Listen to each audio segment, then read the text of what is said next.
Dimensional diagrams discuss कर ली थी, ऐसा ही है ना? पाई चार्ट तक किया था ना? पाई चार्ट तक किया, ठीक है।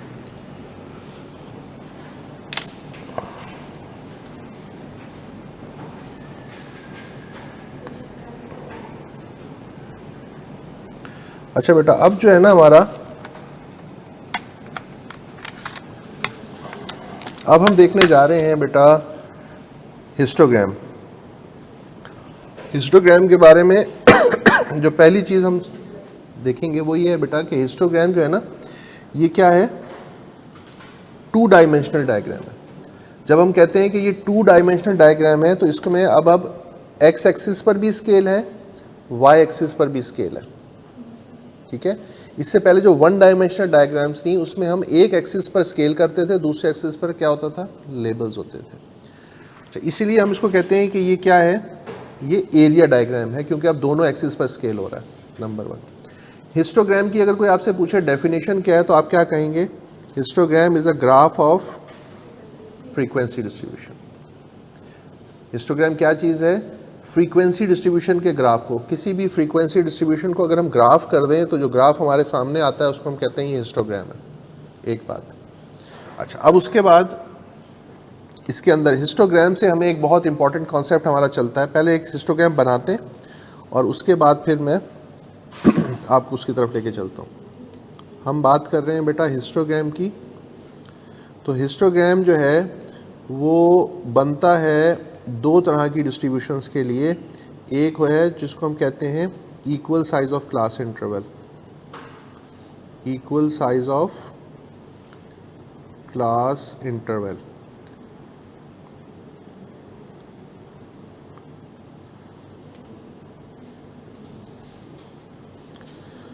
हमने शुरू में एक डाटा लिखा था, आप लोगों को याद होगा, मार्क्स वाला। अभी हमने जब ये पढ़ा था फ्रीक्वेंसी डिस्ट्रीब्यूशन को तो यही डाटा यूज़ किया था। ये देखो बेटा, उसमें था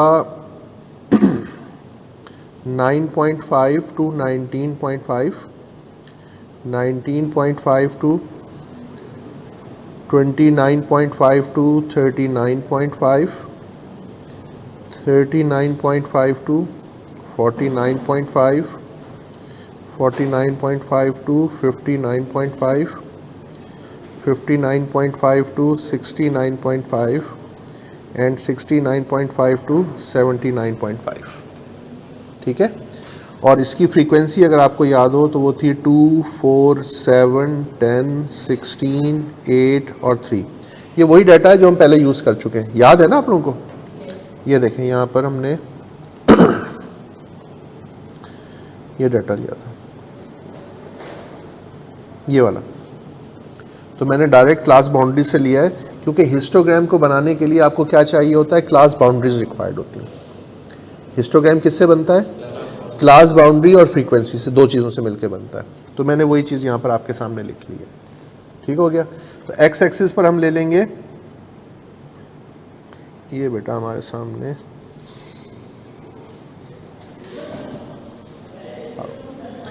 अच्छा हम क्या करेंगे एक्स एक्सिस पे बेटा, ये 9.5, 19.5, 29.5, 39.5, 49.5, 59.5, 69.5 और 79.5। अच्छा, वाई एक्सिस पर आपने लेना है फ्रीक्वेंसी को। तो फ्रीक्वेंसी की मैक्सिमम वैल्यू कितनी है? तो हम वाई एक्सिस को 16 के अकॉर्डिंगली स्केल कर लेंगे। 2, 4, 6, 8, 10, 12, 14, 16, ठीक है। और अब क्या करेंगे? हम रेक्टेंगल्स बनाएंगे। रेक्टेंगल्स बनाएंगे कैसे? पहला रेक्टेंगल बनेगा 9.5 से लेकर 19.5 तक, और उसकी हाइट कितनी होगी बेटा? 2। तो ये देखो बेटा, ये पहला रेक्टेंगल हमने बना लिया। दूसरा रेक्टेंगल 19.5 से 29.5 तक, और उसकी हाइट कितनी होगी? 4। ये देखो बेटा,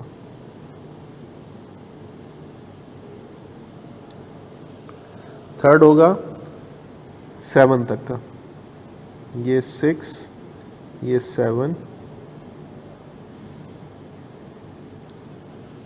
नेक्स्ट 10 तक जाएगा, ये देखें,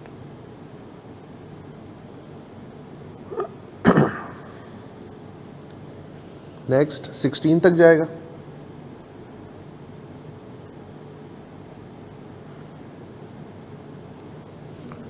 नेक्स्ट कहाँ तक जाएगा बेटा, 8 तक,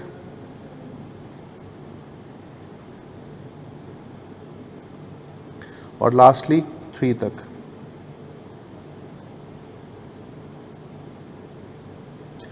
ये आपके सामने हिस्टोग्राम बन गया बेटा, ठीक हो गया।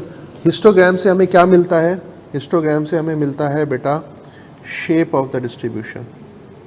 क्या मिलता है, shape of the frequency distribution. बहुत ही इंपॉर्टेंट कॉन्सेप्ट है।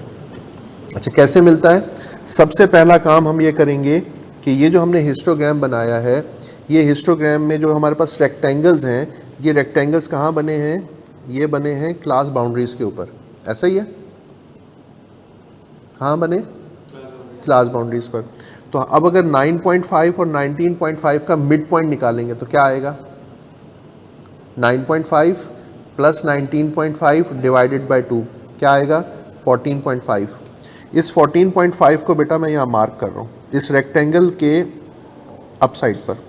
ये 9.5 और 19.5 के दरमियान में आएगा ना, लेकिन इसको मार्क मैं कहाँ कर रहा हूँ, रेक्टेंगल की टॉप साइड पर, ठीक हो गया।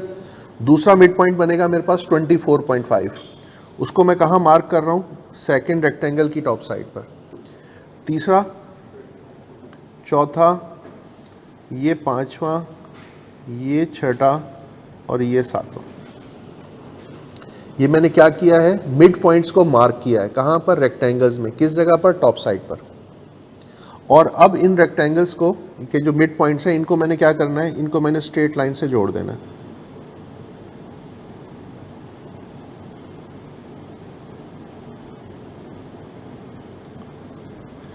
तो ये ग्राफ मेरे पास आ गया। इस ग्राफ को क्या बोलते हैं, इसको हम कहते हैं फ्रीक्वेंसी पॉलीगॉन। इसको क्या कहते हैं बेटा, क्या बोलते हैं, फ्रीक्वेंसी पॉलीगॉन, ठीक हो गया। अब इस फ्रीक्वेंसी पॉलीगॉन को मैं फ्री हैंड से स्मूथ कर रहा हूँ। क्या कर रहा हूँ, फ्री हैंड से स्मूथ कर रहा हूँ, ये देखो।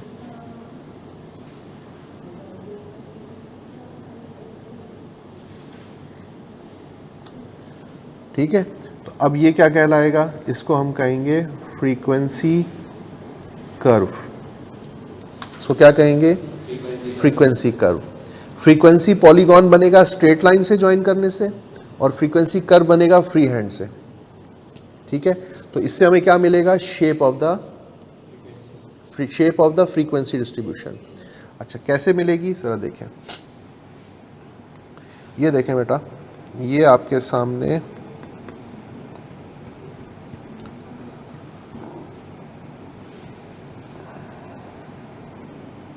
ये देखें, ये उसने क्या बोला है आपको, फ्रीक्वेंसी कर्व और फ्रीक्वेंसी पॉलीगॉन अभी हमने बात की है ना। तो क्या कहता है, frequency curve is a curve that is obtained by joining the top mid points of all rectangles of a histogram using a free hand. अगर आप फ्री हैंड से मिला रहे हैं तो फ्रीक्वेंसी कर्व है। कहते हैं the only difference between a frequency curve and a frequency polygon is that frequency polygon is drawn by joining points by a straight line, whereas frequency curve is drawn by a smooth hand. frequency curve कैसे मिलता है, smooth hand से, और frequency polygon कैसे मिलता है, straight line से। ये देखें, अब आपके सामने ये एक हिस्टोग्राम बना हुआ है। इस हिस्टोग्राम को ज़रा समझ लेते हैं दोबारा से। ये देखो बेटा, हमने इसकी शेप का आइडिया लेना है, ठीक है। तो क्या करेंगे, सबसे पहले देखो, ये पहला रेक्टेंगल है, इसका मिड पॉइंट निकाल लेंगे, ये वाला। ये दूसरा रेक्टेंगल का मिड पॉइंट, इसका मिड पॉइंट इधर, और ये इधर, ये मिड पॉइंट्स आ गए बेटा। अब इन मिड पॉइंट्स को जब हम स्ट्रेट लाइन से इस तरह से फ्री हैंड से जब हम यूँ मिलाएंगे, तो ये जो शेप बन रही है, इस शेप को हम क्या कहते हैं, इस शेप को क्या कहते हैं बेटा, यू शेप्ड। अच्छा, यू शेप्ड फ्रीक्वेंसी डिस्ट्रीब्यूशन के अंदर आप एक चीज़ नोटिस करेंगे कि आपको जो मैक्सिमम फ्रीक्वेंसी है ना वो कहाँ मिलेगी, कॉर्नर्स पे। मैक्सिमम फ्रीक्वेंसी कहाँ मिलेगी, कॉर्नर्स पे, और मिनिमम फ्रीक्वेंसी कहाँ मिलेगी, मिड में। ये देखें, ये मिनिमम फ्रीक्वेंसी है और ये देखें ये मैक्सिमम फ्रीक्वेंसी है कॉर्नर्स पे। तो क्या लिखा हुआ है, मैक्सिमम फ्रीक्वेंसी एट द और minimum frequency at the mid. तो यानी इसमें हमें आपको कौन सी शेप मिली है, यू शेप फ्रीक्वेंसी। इसको हम क्या कहते हैं, यू शेप्ड। अच्छा, इसका बिल्कुल अपोजिट क्या है, बेल शेप्ड या सिमेट्रिक। यहाँ देखें बेटा, इसको अगर हम बनाएं, ये देखो, ये मिड पॉइंट, ये मिड पॉइंट, मिड पॉइंट, और उसके बाद इनको हमने क्या किया है बेटा, फ्री हैंड से मिला दिया। तो अब ये यू शेप का बिल्कुल अपोजिट हो गया। यू शेप में क्या था, मैक्सिमम फ्रीक्वेंसी थी कॉर्नर में और मिनिमम फ्रीक्वेंसी थी, तो यहाँ पर क्या होगा, मैक्सिमम फ्रीक्वेंसी है सेंटर में और मिनिमम फ्रीक्वेंसी है कॉर्नर्स पे। ये देखें, यहाँ पर मिनिमम फ्रीक्वेंसी, ये मिनिमम फ्रीक्वेंसी, और मैक्सिमम कहाँ मिल रही है। तो इसको हम कहते हैं, इसका एक नाम है सिमेट्रिक, या फिर इसका दूसरा नाम है बेल शेप्ड, और इसका एक तीसरा नाम है जिसको हम कहते हैं नॉर्मल डिस्ट्रीब्यूशन। क्या कहते हैं बेटा, नॉर्मल डिस्ट्रीब्यूशन। ये जो नॉर्मल डिस्ट्रीब्यूशन है ना, ये पूरा एक चैप्टर है आगे जाकर। ये इतनी इंपॉर्टेंट शेप है ये नॉर्मल डिस्ट्रीब्यूशन, जिसको हम सिमेट्रिक कहते हैं, जिसको हम बेल शेप कहते हैं। ठीक है, ये सब हमें कहाँ से मिलती हैं, हिस्टोग्राम से। यानी हिस्टोग्राम के बारे में हम 2-3 बातें जब तक पढ़ चुके हैं। पहली बात, ये 2 डायमेंशनल डायग्राम है। दूसरी बात, ये एरिया डायग्राम है। तीसरी बात, ये ग्राफ ऑफ फ्रीक्वेंसी डिस्ट्रीब्यूशन है। ये 2-3 बातें बोली हमने। उसके बाद इससे हमें मिलता क्या है, shape of the distribution. Shape of the distribution कैसे मिलती है, जो आप हिस्टोग्राम है उसके रेक्टेंगल्स के मिड पॉइंट को आप मार्क करते हैं टॉप साइड पर, और फिर उनको स्ट्रेट लाइन से ज्वाइन करें तो फ्रीक्वेंसी पॉलीगॉन, फ्री हैंड से बनाएं तो फ्रीक्वेंसी कर्व। फ्रीक्वेंसी कर्व बनाने से हमें क्या मिल जाता है, शेप ऑफ द डिस्ट्रीब्यूशन। कैसे मिलती है, पहली शेप हमने कौन सी देखी, यू शेप, और दूसरी शेप कौन सी देख रहे हैं हम, बेल शेप। अब आप देखें, ये तीसरी शेप आपको कौन सी नज़र आ रही है, यूनिफॉर्म। ये देखें, सारी की सारी फ्रीक्वेंसी सेम है, तो क्या बन गया, यूनिफॉर्म। अच्छा, इसके बाद नेक्स्ट देखें, ये आपको कौन सी नज़र आ रही है, इसमें आप देखें, अब यहाँ पर सिचुएशन ये है कि आपको जो डिस्ट्रीब्यूशन है उसमें ये जो राइट टेल है ना, ये देखें, ये हमने बनाया ना, राइट टेल हमें लॉन्गर मिल रही है और लेफ्ट टेल हमें शॉर्टर मिल रही है। राइट हैंड साइड पर आपको टेल ज़्यादा लंबी मिल रही है और लेफ्ट साइड पर आपको कम मिल रही है। तो जब राइट टेल लॉन्गर हो और लेफ्ट टेल शॉर्टर हो तो उसको हम कहते हैं पॉजिटिवली स्क्यूड। ये वर्ड है SKEWED, स्क्यूड। स्क्यूड क्या चीज़ होती है, एब्सेंस ऑफ सिमेट्री। स्क्यूड क्या होता है, लिख लो अपने पास, एब्सेंस ऑफ सिमेट्री। सिमेट्री का ना होना स्क्यूड है। सिमेट्रिकल का मतलब दोनों साइड्स बराबर हैं। स्क्यूड का मतलब एक साइड लंबी है, एक साइड छोटी है। अगर राइट साइड लंबी है और लेफ्ट साइड छोटी है तो हम कहेंगे पॉजिटिवली स्क्यूड है। और इसके अपोजिट क्या बनेगा, नेगेटिवली स्क्यूड। नेगेटिवली स्क्यूड क्यों कह रहे हैं, क्योंकि लेफ्ट टेल लॉन्गर है, राइट टेल शॉर्टर है। अब क्या कहेंगे इसको, तो ये शेप हमें किसकी वजह से मिल रही है, हिस्टोग्राम की वजह से मिल रही है।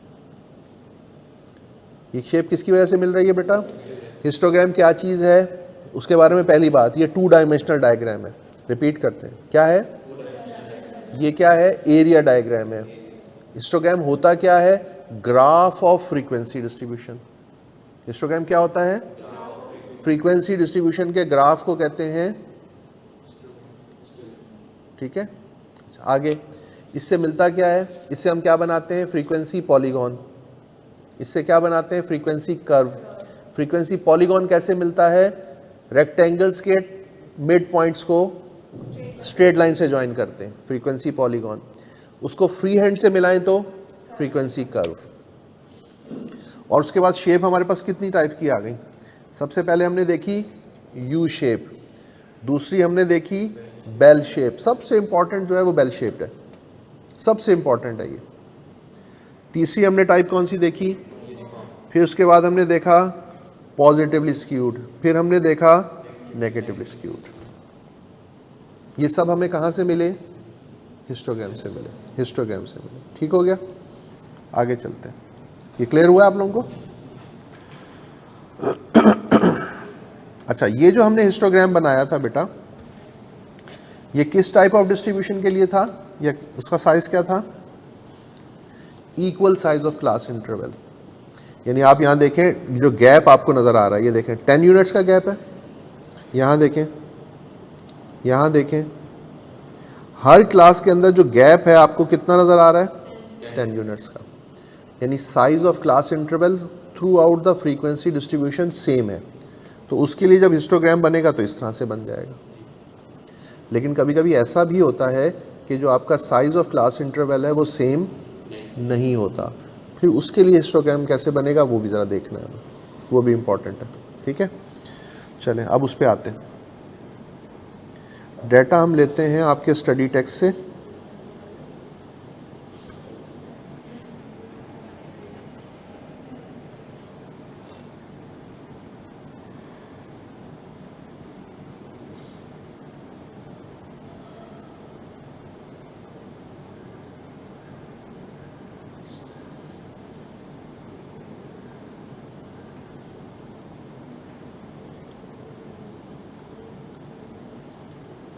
ये वाला डाटा उठा लेते हैं। क्या है, पहला 50 to 100 है,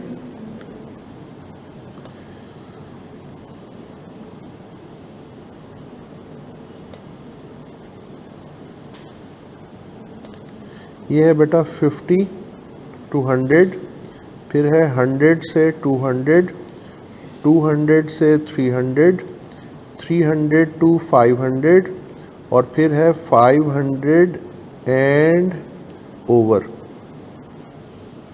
ठीक है, और इसकी फ्रीक्वेंसी जो गिवन है हमें वो है बेटा 5, 12, 17, 16 और 8। 5, 12, 16, 17 और 8। मैंने सही लिखी है, 5, 12, 17, 16 और 8, ये है जी हमारे पास। अच्छा, अब अगर हमने इसके लिए क्या बनाना है, हिस्टोग्राम बनाना है।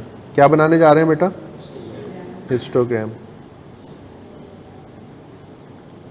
और ये क्या है बेटा, unequal size of class interval. ये क्या है, unequal size of class interval, उसके लिए बनाने जा रहे हैं। तो हमें सबसे पहला काम क्या करना है, यहाँ पे h कैलकुलेट करना है। h क्या चीज़ है, size of class interval. Size of class interval कैसे मिलता है, upper class boundary minus lower class boundary. अच्छा, उससे भी पहले आप ये देखें कि हमारे पास ये जो लास्ट क्लास है ना, ये वाली, ये ओपन एंडेड है। ये क्या है, ओपन एंडेड क्लास को हम क्या करते थे, पहले क्लोज करते थे। क्लोज करने का क्या तरीका था, second class, second last class का डिफरेंस देखेंगे। तो इससे ऊपर वाली क्लास का डिफरेंस कितना है बेटा, 300 to 500, मतलब 200 का डिफरेंस है। तो हम यहाँ पर भी वही सपोज कर लेंगे, यानी 500 to 700 हो जाएगा। क्लास क्लोज हो गई। अच्छा, अब अगर मैं डिफरेंस लेने जाऊँ तो 100 माइनस 50, 200 माइनस 100, 300 माइनस 200, 500 माइनस 300 और 700 माइनस 500, 200। तो अब आप ये देखें बेटा कि हमारे पास जो साइज़ ऑफ क्लास इंटरवल है वो सेम नहीं है। तो हम उस तरह से तो फ्रीक्वेंसी डिस्ट्रीब्यूशन नहीं, उस तरह से तो ग्राफ नहीं बना सकते जैसे पहले बनाया था। तो अब हमें क्या करना पड़ेगा, हमें यहाँ पर एडजस्टेड फ्रीक्वेंसी निकालनी पड़ेगी। क्या निकालनी पड़ेगी बेटा, एडजस्टेड फ्रीक्वेंसी। अच्छा, अब एडजस्टेड फ्रीक्वेंसी का फॉर्मूला नोट करें। इसका फॉर्मूला है बेटा minimum class size divided by class size multiplied by frequency. ये इसका फॉर्मूला बन जाएगा बेटा। ठीक है, क्या फॉर्मूला लिखा मैंने, minimum class size divided by class size multiplied by frequency. अच्छा यहाँ देखें बेटा, ये 50, 100, 100, 200, 200 ये क्या है, क्लास साइजेस हैं। तो इनमें से सबसे कम कौन सा है, ये हमारे लिए, ये अब फॉर्मूले में यहाँ पे 50 आ जाएगा। तो जब मैं पहली वैल्यू निकाल रहा हूँ तो बेटा मिनिमम है 50 और क्लास साइज भी यहाँ पे 50 ही है, मल्टीप्लाइड बाय फ्रीक्वेंसी कितनी है बेटा, तो मेरा पहला आंसर आ जाएगा 5।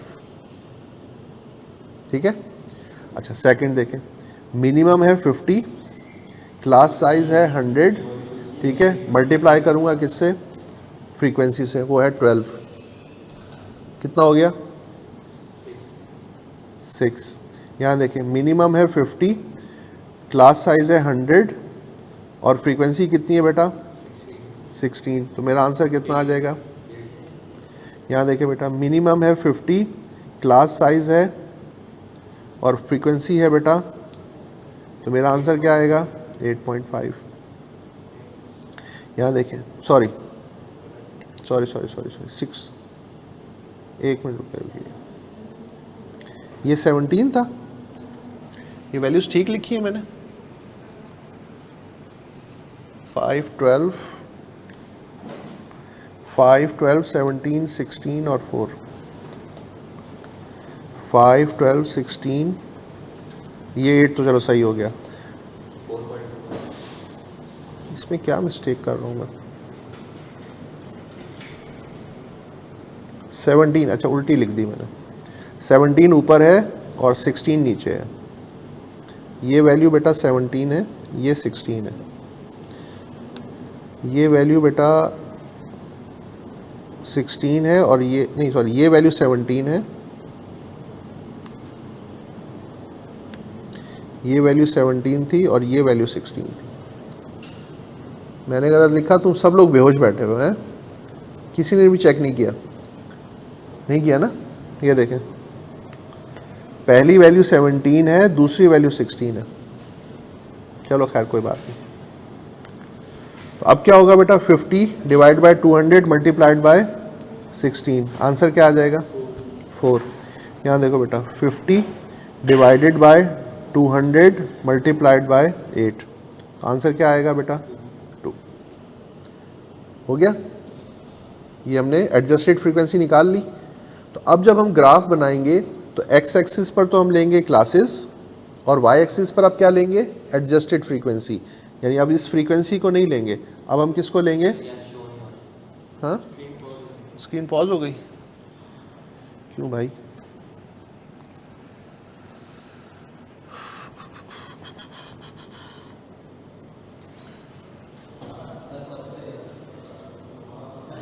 अच्छा कोई बात नहीं, ये सर जरा स्क्रीन रुक गई सर, आप आ ही गए अच्छे से, स्क्रीन रुक गई है, आप ही का इंतज़ार कर रहा था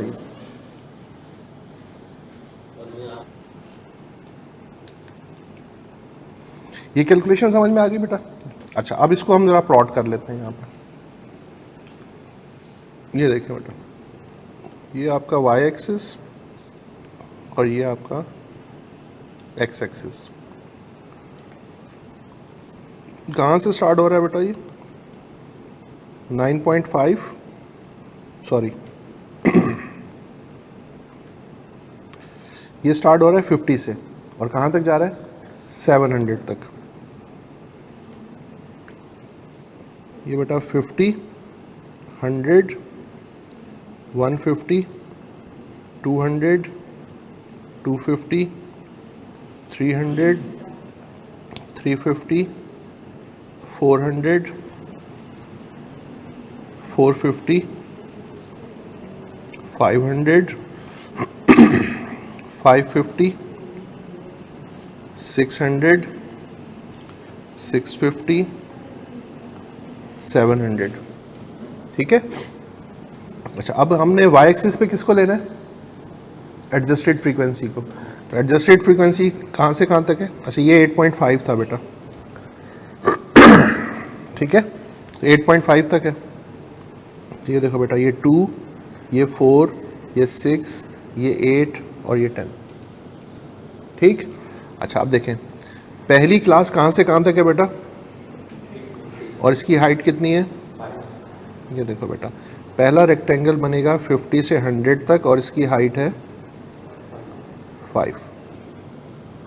दूसरा रेक्टेंगल है बेटा 100 से 200 और इसकी हाइट कितनी है 6। ये देखो बेटा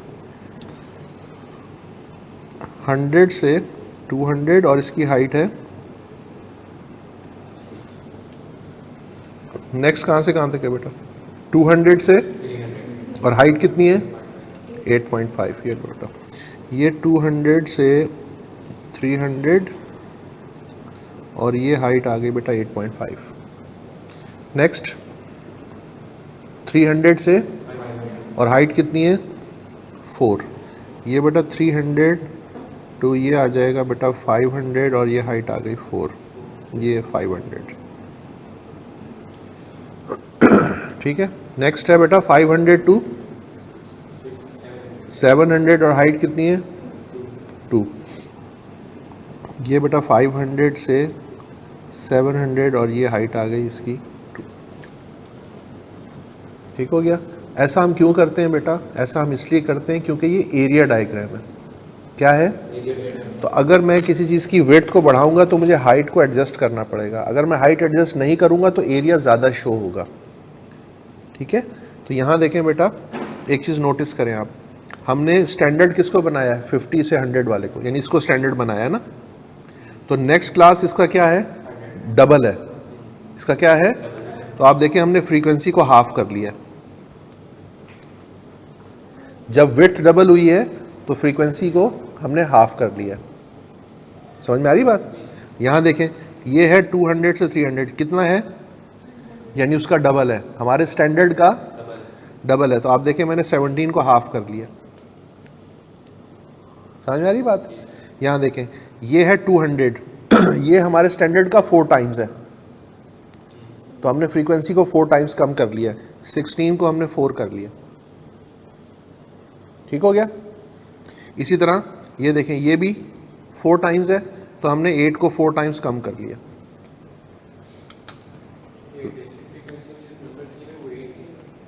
नहीं बेटा ये 17 है ना, 17 का हाफ 8.5 हो जाएगा। उस वक्त नंबर्स गलत लिख लिए थे। तो आपको समझ में आई हमने किया क्या, जब size of class interval equal होता है तब तो हमें कोई प्रॉब्लम नहीं है, वो सीधा सीधा हम उसको उठा के बना देंगे। लेकिन जब size of class interval different होता है तो हमें फ्रीक्वेंसी को अकॉर्डिंगली एडजस्ट करना पड़ता है। तो जब एडजस्ट करना पड़ता है तो हमारे पास एक फ्रीक्वेंसी को एडजस्ट करने का फॉर्मूला है। वैसे हमने क्या बनाया कि हमने कहा minimum class size divided by class size multiplied by frequency. ये किया, यानी हमने मिनिमम क्लास साइज को क्या बनाया, अपने लिए स्टैंडर्ड बना लिया। तो अब बाकी सबको हमने मिनिमम के हिसाब से एडजस्ट किया है। कोई शख्स चाहे तो कहता है मैं 50 को नहीं चाहता, मैं 100 को बनाता हूँ मिसाल के तौर पर, तो उसको बना सकता है। तो अब क्या फार्मूला बन जाएगा, 100 divide by class size multiplied by frequency. तो अब बाकी सब 100 के हिसाब से एडजस्ट हो जाएंगे। ठीक है। अच्छा, अगर कोई कहता है नहीं जी मैं उसको नहीं बनाना चाहता, मैं तो 200 को बनाऊंगा, बना सकता है। तो बाकी सब 200 के हिसाब से एडजस्ट हो जाएंगे। नंबर्स में थोड़ा बहुत आगे पीछे होगा, लेकिन ओवरऑल शेप में कोई चेंज नहीं आएगा। ओवरऑल शेप सेम रहेगी सारे केसेस में। ठीक है। तो ये हमने क्या बनाया है, हिस्टोग्राम बनाया है for unequal size of class interval. Histogram के बारे में एक दो बातें।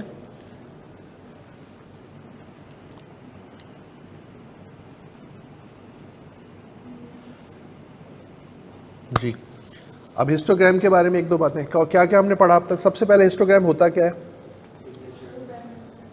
2 डायमेंशनल डायग्राम थी।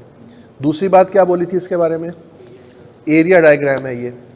तीसरी बात हमने इसके बारे में क्या बोली कि ये नहीं, उससे पहले हमने कहा था हिस्टोग्राम जो होता है वो ग्राफ ऑफ फ्रीक्वेंसी डिस्ट्रीब्यूशन होता है। क्या होता है, फिर हमने क्या कहा कि क्या बताता है हमें, shape of the distribution. Shape of the distribution कैसे मिलती है, हिस्टोग्राम प्लॉट कर लेने के बाद उसके रेक्टेंगल्स के जो मिड पॉइंट्स होते हैं उनको हम आइडेंटिफाई करते हैं, लेकिन कहाँ पर, टॉप साइड पर।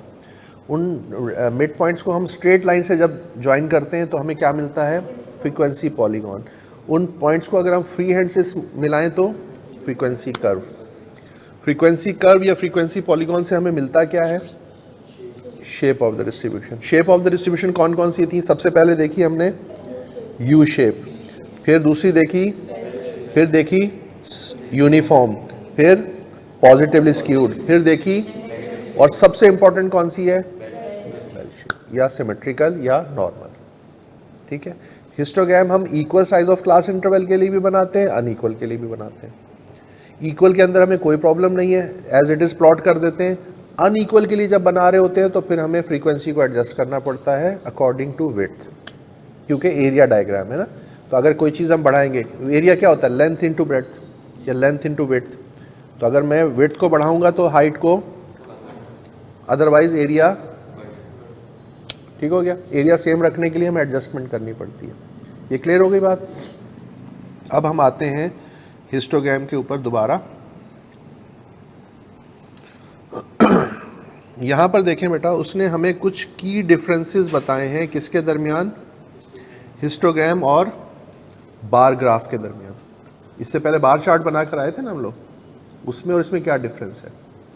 सबसे पहली चीज कहता है histogram refers to a graphical representation that displays data by way of bars to show the frequency of numerical data. ये जो हिस्टोग्राम है ये किसके लिए बनता है?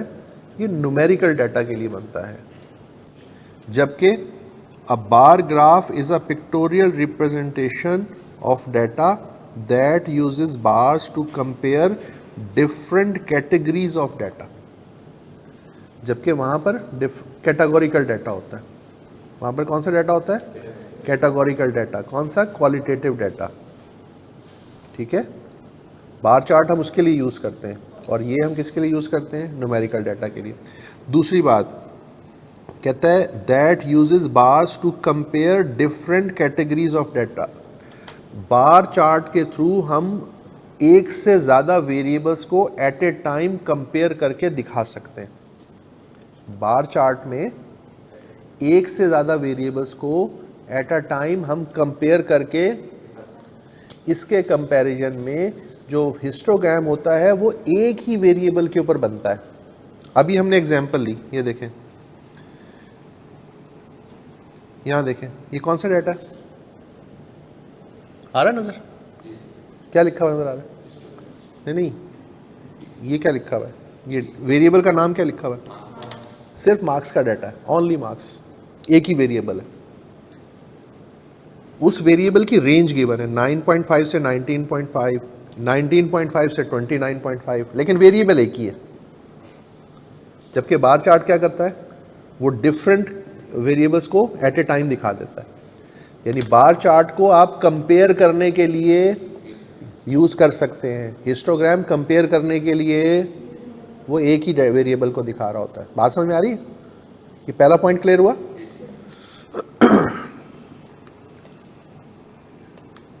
दूसरे पॉइंट में क्या लिखा हुआ है? अ histogram represents the frequency distribution of continuous variable. Conversely, a bar graph is a diagrammatic comparison of discrete variables. वो discrete variable के लिए और वो यानी जिसको हम काउंटिंग से बता सकते हैं. Histogram presents numerical data whereas bar graph shows categorical data. Histogram is drawn in such a way that there is no gap between the bars. Histogram में आपने देखा होगा बार के दरमियान गैप अभी बनाया ना हमने, ये देखें कहीं पे गैप नज़र आ रहा है? ये देखें, ये पहला रेक्टेंगल, ये दूसरा, ये तीसरा, ये चौथा, किसी रेक्टेंगल में कोई गैप है? लेकिन बार चार्ट्स के अंदर हम गैप रखते थे, नहीं याद? याद है ना? कहता है on the other hand there is proper spacing between bars in a bar graph that indicates discontinuity. Items of the histogram are numbers which are categorized together to represent a range of data. 9.5 से 19.5, 19.5 से 29.5, 29.5 से 39.5. As opposed to the bar graph items are considered as individual entities. Bar graph में जो एक बार होता है वो अलग एंटिटी है, जो दूसरा ग्राफ है, दूसरा जो बार है वो दूसरा एंटिटी है, तीसरा बार जो है वो तीसरी एंटिटी है। ये अलग अलग एंटिटीज़ हैं, जबकि यहाँ पर एक ही वेरिएबल की रेंज है। तो जब एक ही वेरिएबल की रेंज है तो उसको हम आगे पीछे नहीं कर सकते।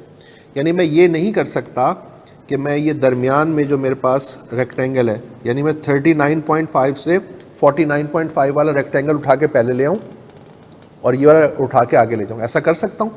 नहीं कर सकता ना। लेकिन बार चार्ट्स के अंदर हम ये काम कर सकते हैं, क्योंकि वो अलग अलग चीज़ें हैं ना, तो उनको हम अरेंज कर सकते हैं। मिसाल के तौर पे ये देखें, ये देखें, ये देखें, ये बार चार्ट नज़र आ रहा है आप लोगों को? लैंग्वेजेस के ऊपर बना हुआ है, Spanish, Chinese, Hindi, French, English. जबकि यहाँ पर क्या है, 60 से 65 टू 70 टू 75।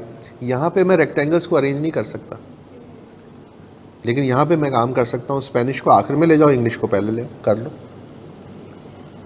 ऐसा आप कर सकते हैं। वहाँ पे ये काम नहीं किया जा सकता। यही बात वो यहाँ पे आपको बता रहा है।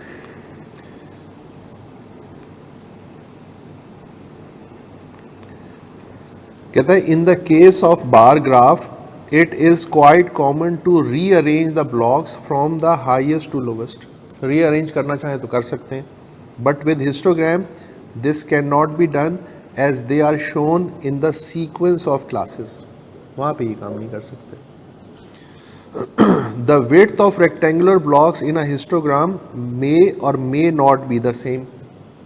हिस्टोग्राम में आपने दो बनाए, इसके अंदर आपको विड्थ सबकी सेम नजर आ रही है? क्या यहाँ पर भी सेम है? तो हिस्टोग्राम के अंदर विड्थ सेम भी हो सकती है और डिफरेंट भी हो सकती है। लेकिन अगर आप बात करें किसकी, width of bars in a bar graph is always, क्योंकि उसमें विड्थ का कोई ताल्लुक ही नहीं होता ना, विड्थ का कोई मतलब ही नहीं होता, क्योंकि वहाँ पे जस्ट लेबल्स होते हैं। तो बार डायग्राम और हिस्टोग्राम का फ़र्क समझ में आया? हिस्टोग्राम समझ में आया आपको? यहाँ तक बेटा कोई क्वेश्चन है तो आप पूछ सकते हैं, अदरवाइज फिर मैं आगे चलता हूँ। अगर क्लियर है तो फिर मैं आगे चलता हूँ। जवाब ही नहीं दे रहे। आप लोगों से बात कर रहा हूँ बेटा। क्लियर है?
हाँ जी, चले आगे।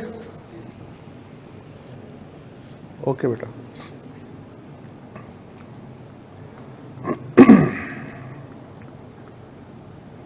और बेटा अब इसके बाद स्टार्ट हम करने जा रहे हैं, क्या है ये, क्या है, क्या है ये होता है बेटा ओजाइव। क्या बोलते हैं इसको? ओजाइव क्या चीज़ है? Ogive is a graph of cumulative frequency distribution. Ogive क्या चीज़ होता है? लिखा हुआ है सामने, ये तो पढ़ दो। ये ग्राफ है, ये भी ग्राफ है किसका? क्यूमुलेटिव फ्रीक्वेंसी डिस्ट्रीब्यूशन का। हिस्टोग्राम क्या होता है? वो भी ग्राफ होता है, लेकिन वो किसका होता है? फ्रीक्वेंसी डिस्ट्रीब्यूशन का। शुरू में आपने दो तरह की डिस्ट्रीब्यूशंस पढ़ी थी ना। ये देखें,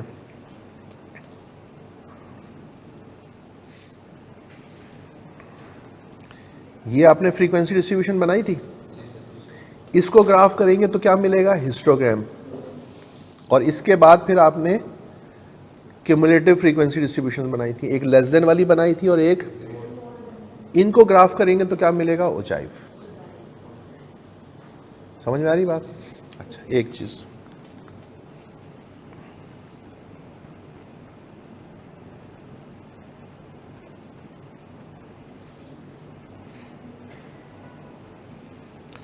अच्छा, अब अगर ये क्यूमुलेटिव फ्रीक्वेंसी डिस्ट्रीब्यूशन है, ग्राफ है, तो क्यूमुलेटिव फ्रीक्वेंसी डिस्ट्रीब्यूशन दो तरह की थी, एक less than cumulative frequency distribution थी, एक more than cumulative frequency distribution थी, यही बनाई थी।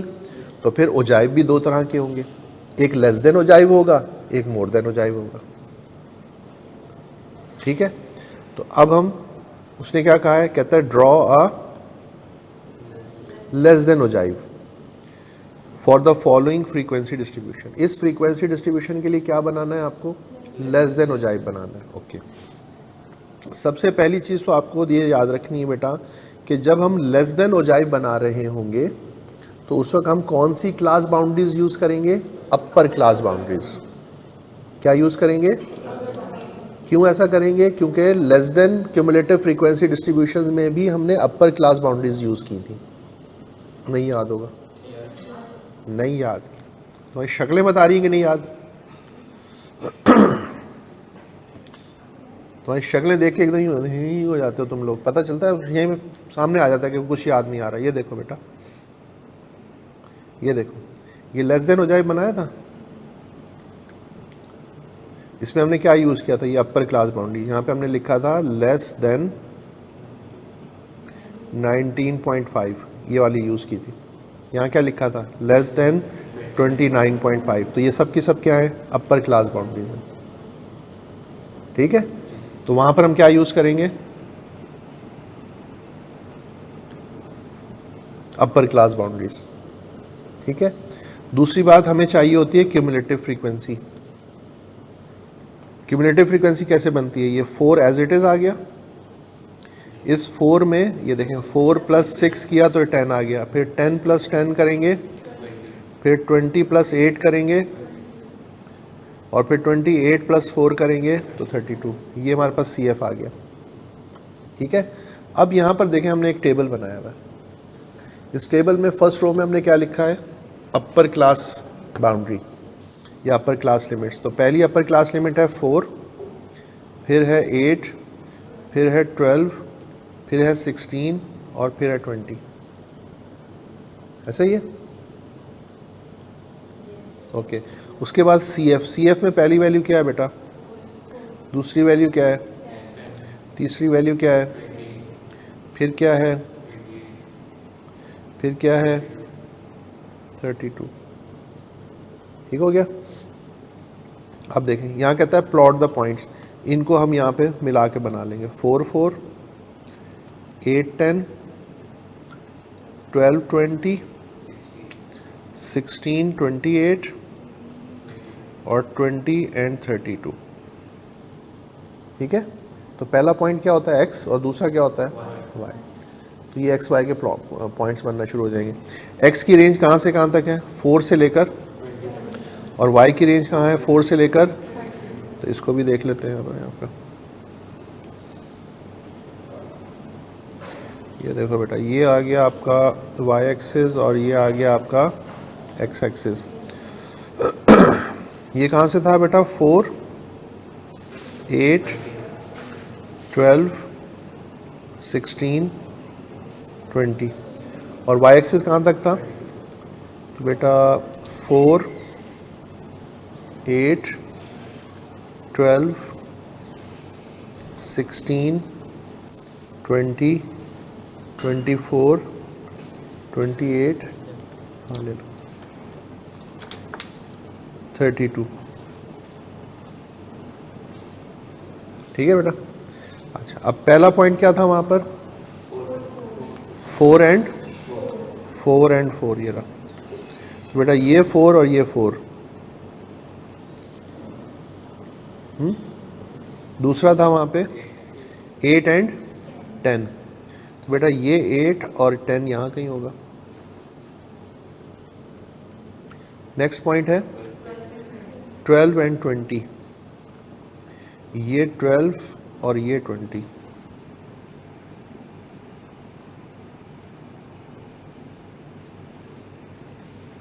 नेक्स्ट है 16 एंड 28, ये 16 और ये 28। और नेक्स्ट है बेटा 20 एंड 32, ये 20 और ये 32। ठीक है, चलें अब इसको हम ज़रा मिला देते हैं।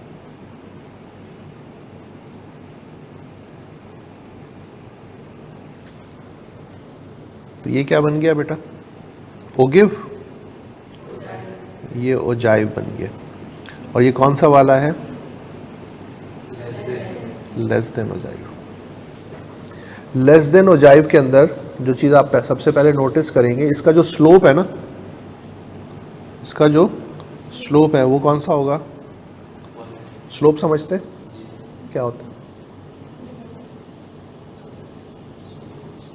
हाँ, स्लोप यूं होता है और यूं होता है, क्या होता है? स्लोप क्या होता है, बताओ भाई उसको, बोलो क्या चीज होती है स्लोप?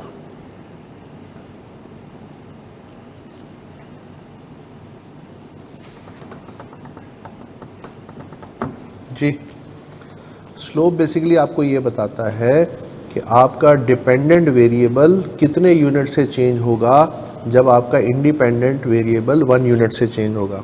ठीक है, स्लोप क्या होता है, जिसको हम m बोलते थे, चेंज इन y, जिसको हम डिपेंडेंट वेरिएबल बोलते हैं normally, divided by change in x, जिसको हम इंडिपेंडेंट वेरिएबल बोलते हैं।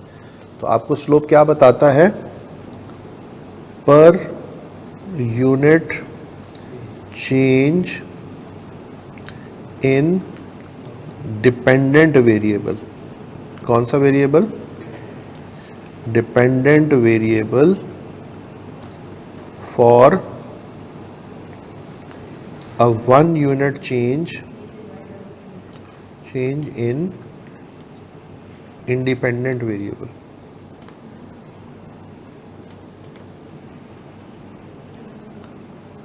इंडिपेंडेंट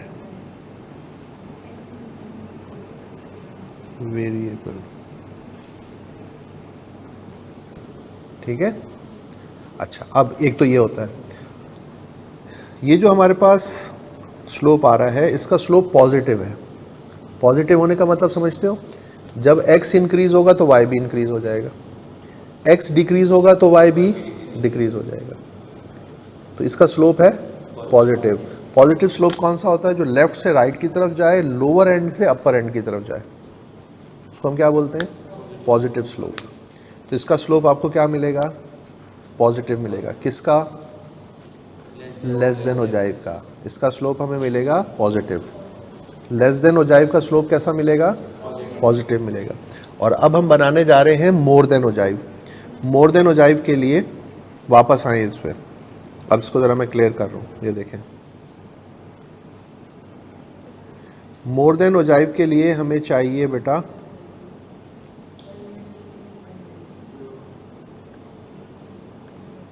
उसके लिए हमें चाहिए lower class limits. More than ogive के लिए क्या चाहिए, और क्यूमुलेटिव फ्रीक्वेंसी भी ज़रा डिफरेंटली बनती है, उसको भी यहाँ बना लेते हैं। ये देखो, सबसे पहले फ्रीक्वेंसी का क्या आएगा, टोटल 32, याद है, रिवर्स में चलते थे। अब इस 32 में से पहली फ्रीक्वेंसी को माइनस करेंगे,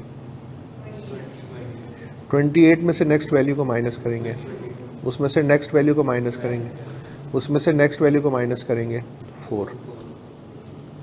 ठीक है, तो अब जो है इसको कैसे बनाएंगे, ये देखो।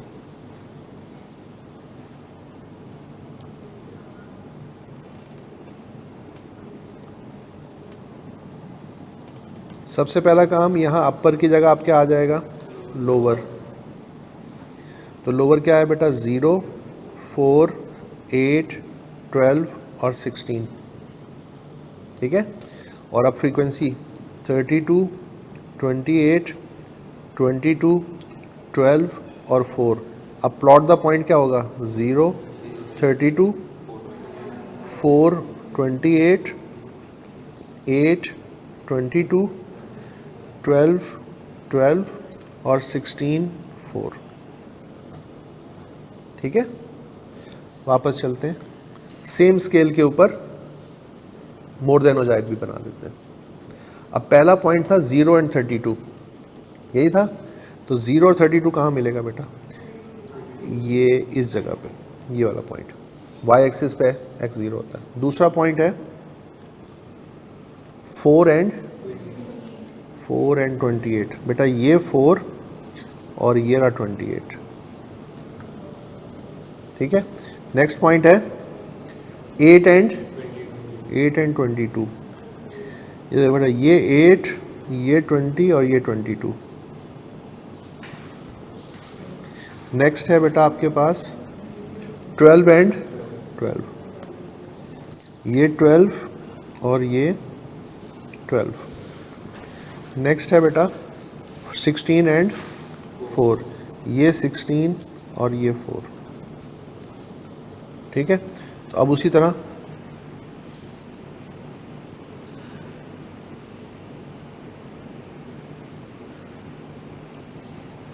ये अब क्या बन गया बेटा, ये भी ओजाइव है, बट कौन सा वाला, मोर देन ओजाइव। इसका स्लोप कैसा होता है, नेगेटिव। इसका मतलब ये है कि जब x इंक्रीज हो रहा है तो y डिक्रीज हो रहा है। ठीक हो गया, कुछ समझ में तो नहीं आ गया ना। और चलें जी, ये चैप्टर जो है ना आपका हो गया डन। ये आपने चैप्टर पढ़ा है, चैप्टर नंबर 7। स्टडी टेक्स्ट में जाके जब आप देखेंगे तो ये कौन सा चैप्टर है, लेकिन मैं आपको उसमें एक चीज़ बताना चाहता हूँ, क्योंकि जब आप चैप्टर नंबर 7 में जाकर चीज़ें देखेंगे तो आपको एक दो चीज़ें ऐसी है जो एक्स्ट्रा नज़र आएंगी। यानी एक्स्ट्रा से मुराद मैंने अभी नहीं पढ़ाई, तो आप कन्फ्यूज़ हो जाएंगे, यार ये क्यों छुड़वा दी आपने। वो मैं वजह बता देता हूँ। देखो बेटा, सबसे पहले तो चल के देखते हैं ना कि जो कुछ हमने पढ़ा है वो यहाँ पर है कि नहीं।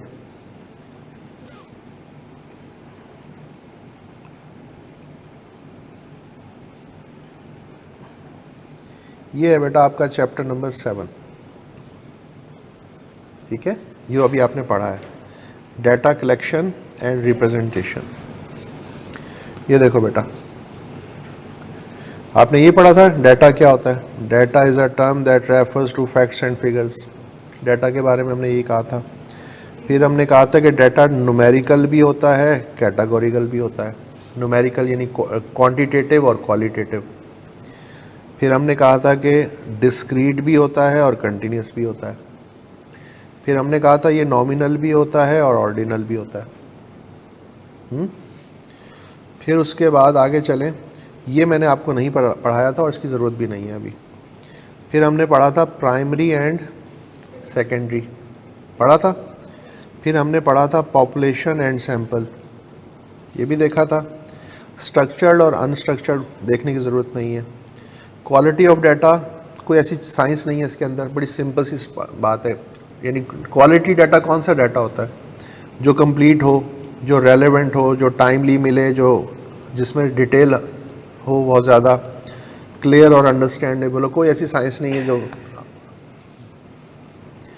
अच्छा, डाटा कलेक्शन एंड मेथड्स पे जब हम बात करते हैं तो देखें, ये surveys, experiments, interviews, direct observations, ये डाटा कलेक्शन के मेथड थे।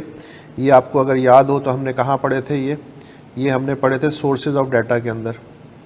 प्राइमरी और सेकेंडरी डाटा के सोर्सेज में जब आए थे तो वहाँ पे हमने देखा था इसको। ये देखें,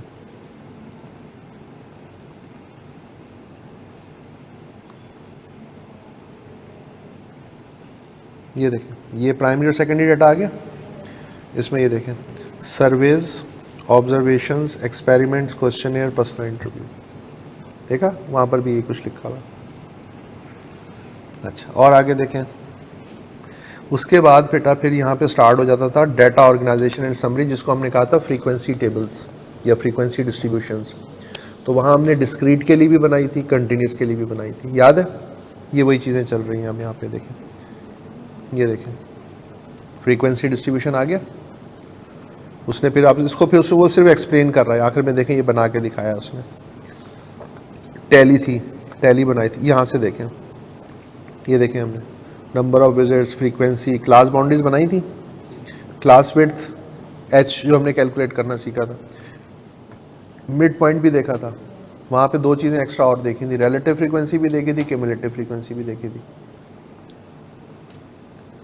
अच्छा जी, उसके बाद बेटा अब ये आ गया ग्राफिकल रिप्रेजेंटेशन, जो आपने ग्राफ्स बनाए थे, कौन कौन से, 1 डायमेंशनल थे, 2 डायमेंशनल थे। 1 डायमेंशनल में कौन कौन से थे, बार चार्ट्स थे और पाई चार्ट थे। 2 डायमेंशनल में फिर हिस्टोग्राम था, फ्रीक्वेंसी पॉलीगॉन हो गया, ओजाइव हो गए। ये आपने नहीं देखे, ये आपने पढ़ना भी नहीं, लेकिन ये वाले जो दो है ना, ये दो तो मैंने क्रॉस कर दिए, इनको देखने की ज़रूरत नहीं है, लेकिन ये दो मैंने आपको नहीं पढ़ाए, नहीं पढ़ाए ना। ये हम उस वक्त पढ़ेंगे जब हम चैप्टर नंबर 8 कंप्लीट करेंगे। अच्छा जी, उसके बाद ये देखिए बार चार्ट के बारे में बात आ गई। ये देखिए ये बार चार्ट ऐसे ही था, मल्टीपल बार चार्ट ऐसे ही था, कंपोनेंट बार चार्ट ऐसे ही था, उसके बाद ये पाई चार्ट ऐसे ही था,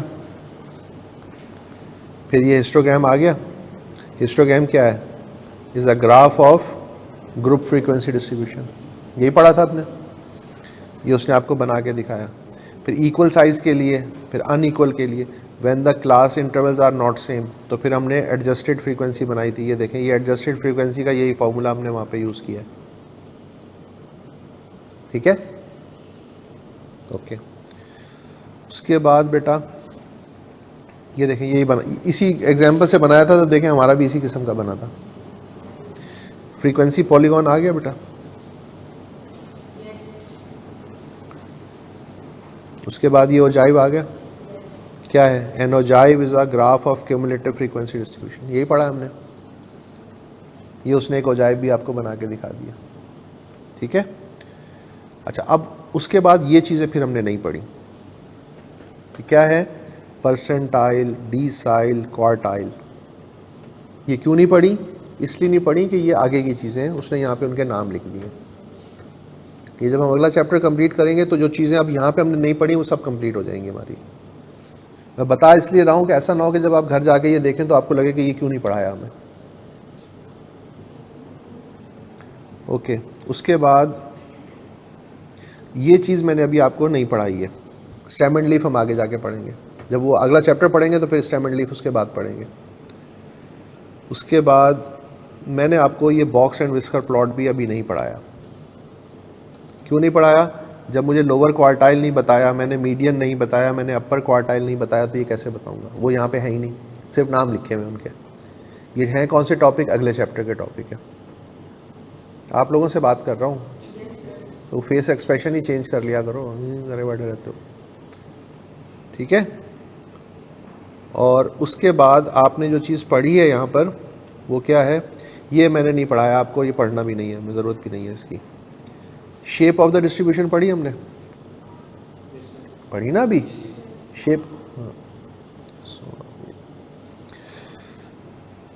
स्क्यूनेस के बारे में मैंने बताया था, सिमेट्रिक के बारे में बताया था। अच्छा, अब आ जाए यहाँ पर एक फॉर्मूला लिखा हुआ नज़र आ रहा है आपको, डिग्री ऑफ स्क्यूनेस का। ये फॉर्मूला मैंने आपको नहीं पढ़ाया। क्यों नहीं पढ़ाया, क्योंकि अभी तक हमने मीन नहीं पढ़ा, मीडियन नहीं पढ़ा, स्टैंडर्ड डेविएशन नहीं पढ़ा। वो पढ़ेंगे तो हम यहाँ पर आएंगे, वो अगले चैप्टर पढ़ लेंगे तो कंप्लीट हो जाएगा। हाँ, अलबत्ता मैंने आपको ये शेप्स बना के दिखाई हैं, लेकिन इन शेप्स के अंदर मैंने ये नहीं लिख के दिखाया आपको, मीन मीडियन मॉड की पोजीशन नहीं बताई, क्योंकि वो अभी तक हमने पढ़े नहीं। शेप्स मैंने बता दिए, लेकिन इनको प्लेस करना भी नहीं सिखाया। वो अगला चैप्टर जब कंप्लीट होगा तो ये सब कुछ कंप्लीट हो जाएगा। ले, ये आपका चैप्टर कंप्लीट हो गया, ठीक है। ये मैंने आपको इसलिए बता दी बेटा, कुछ चीज़ें आपको जो नज़र आएंगी ज़ाहिर आपने नहीं पढ़ी हुई तो आप परेशान होंगे ना, फिर यार ये पता नहीं क्यों नहीं पढ़ी, क्या सिलेबस में नहीं है, या पता नहीं भूल गए, या क्या चक्कर है। फिर आपने मेरा जीना आराम कर देना था कि ये क्यों नहीं पढ़ाया, ये क्यों नहीं पढ़ाया, ये क्यों नहीं पढ़ाया। फिर हर एक बच्चे को अलग अलग समझाना पड़ता है। तो इसलिए जो पढ़ा दिया है वो बता दिया है, जो अभी नहीं पढ़ाया वो क्यों नहीं पढ़ाया वो भी बता दिया, जी कुछ कहना चाहते? ये बेटा स्टडी टेक्स्ट है, ये आपको मिल जाएगा। आपको अभी तक आपको नहीं मिला? मैं आपका ग्रुप बना हुआ है कोई? चले मैं उनको कहता हूँ आपके ग्रुप पे ही शेयर हो जाएंगी सब चीज़। मैंने मेरे जो नोट्स हैं वो भी शेयर हो जाएंगे, ये भी शेयर हो जाएंगे। ठीक है, ओके। चलें, अपना बहुत ख्याल रखिए। हाँ, प्रिंटेड फॉर्म में भी मिल जाती है, वो आपको इनसे रब्ता करना पड़ेगा। एडमिन वालों को बोलें, आपको दे देंगे, बता देंगे। ठीक है जी जी, वही वही, ये स्टडी टेक्स्ट ही है, इसको स्टडी टेक्स्ट बोलते हैं और ये वही है। ठीक है, चले बेटा, अपना ख्याल रखिएगा। अल्लाह हाफिज़।